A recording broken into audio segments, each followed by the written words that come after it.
starting to show up. I did the Colossus of Rhodes, as you can see here, which is one of the seven wonders of the ancient world. Um, and so these are two depictions of what it could have looked like. So kind of the statue standing over the harbor with its the boats coming through it. It's not a very good depiction. I'll tell you why in a minute. But first we have to show you where Rhodes is. Now, so Rhodes isn't Rhode Island that's here in America, but it's over in Greece. In fact, it's right there, because here is Rhodes.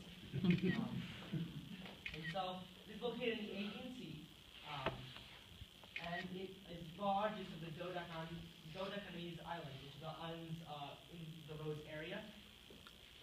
And it's an area of about 1,400 kilometers squared. Now, so at the time of ancient Greece, there were three city-states, which are like countries, but they're their own cities. They occupied the island. So the city-states of Laiosos, Camiros, and Lindos. So these city-states eventually joined the Delian League, which was the league led by Athens at the time. Now, in 411 BC, they joined the Peloponnesian League, which was led by Sparta. Hence, after that, the Peloponnesian War between Sparta and Athens, and these two leagues, or associations. So, during the war in 408 BC, the city-states all joined together to form the city-state of Rhodos. So they combined and became the big city, Rhodes. So, the Colossus. Now, the Colossus stood 160 feet high. So, on the pedestal it stood, plus the statue, was 160 feet, is what many historians estimate the actual height. Now, the statue itself, the body, the legs, the head, not the pedestal, that was 110 feet. The pedestal was 50 feet. Now, the pedestal would have been made of marble or stone, much like the Statue of Liberty. And the statue itself would have been made of bronze, melted bronze, much like the statue you see here. It would have been melted down and then put back into the shape of what it would look like. And there would have been iron bars or something to hold it up, such as wood or iron. Now, sometimes the Colossus is very comparable to the Statue of Liberty.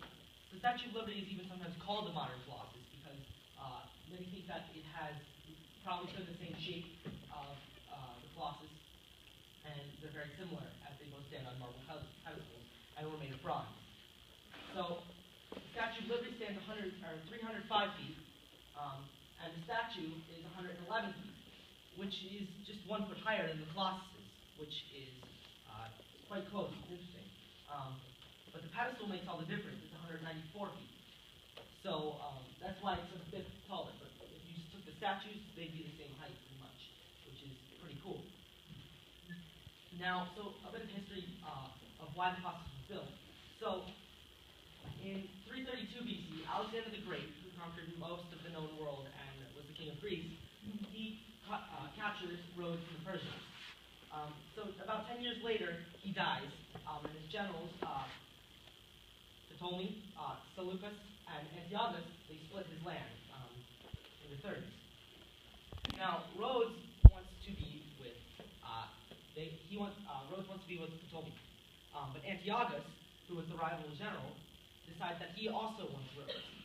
So he gets quite upset about this and sends his son Demetrius to go punish Rhodes for trying to align themselves with Ptolemy. Now, the Rhodians do fight back, and hence we have the Siege of Rhodes. So, it happened in 305 BC, and Demetrius, the son of Antiochus, fought his army of 40,000 men, which was greater than the entire population of Rhodes at the time. So they were outnumbered and outgunned, because he also brought a siege tower which sat on 6 ships. So this was a huge tower that could be moved quite easily and brought up to the walls surrounding Rhodes, and he was able to pretty easily climb over it. Now, luckily for the Rhodians, a storm came through. It's almost as if the gods or something sent a storm upon Demetrius and his men, because it blew down the siege tower and destroyed the ships. So they didn't have the siege tower to climb over the walls. So Rhodes was saved for the time. But Demetrius had a backup plan. He brought over a siege tower, much like the bottom picture here, called the Heliopolis, which translates to the taker of cities. Now, this was on wheels, so it took a long time because it was on the other side of the road to actually get over to the city. But the Rhodians didn't just let this happen. They fought back. So what they did was they made a lot of mud and they built a lot of walls. Small walls, big walls, anything to get in the way of the siege tower. So, after about a year of making mud and building walls and such, the siege tower ends up getting stopped right in the middle of the mud, close to the city, but not close enough, which is bad news for Demetrius. So he's kind of just trying to push it out of the mud, and it takes him a while to do that. But luckily, Ptolemy shows up, and he chases Demetrius out. Demetrius books it, and he leaves everything he has there. He left the siege tower, he left boats, he left weapons, he left supplies. He even left like men there. He just had to get out of there. Now, once Ptolemy shows up, Rhodes is saved because Demetrius is gone, and Rhodes is free again. So the Rhodians decide they want to take all his weapons, his supplies, and the siege tower, and they want to thank their god Helios, the god of sun, and they decide to honor him in building a statue.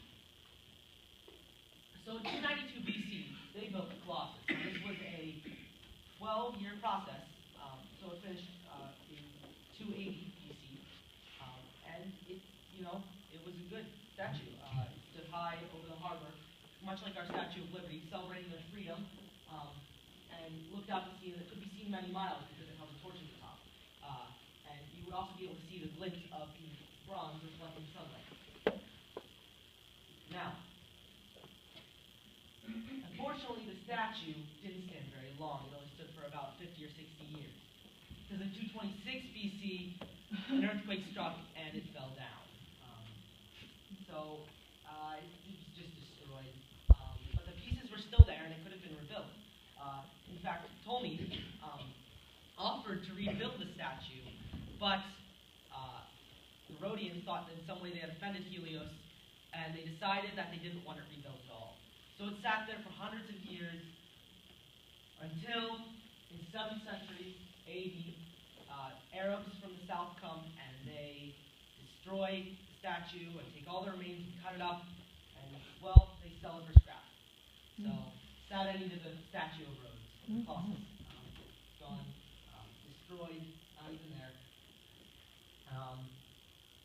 So it's kind of a sad story of the Colossus. It only stood for about 80 years, celebrating something pretty great, and it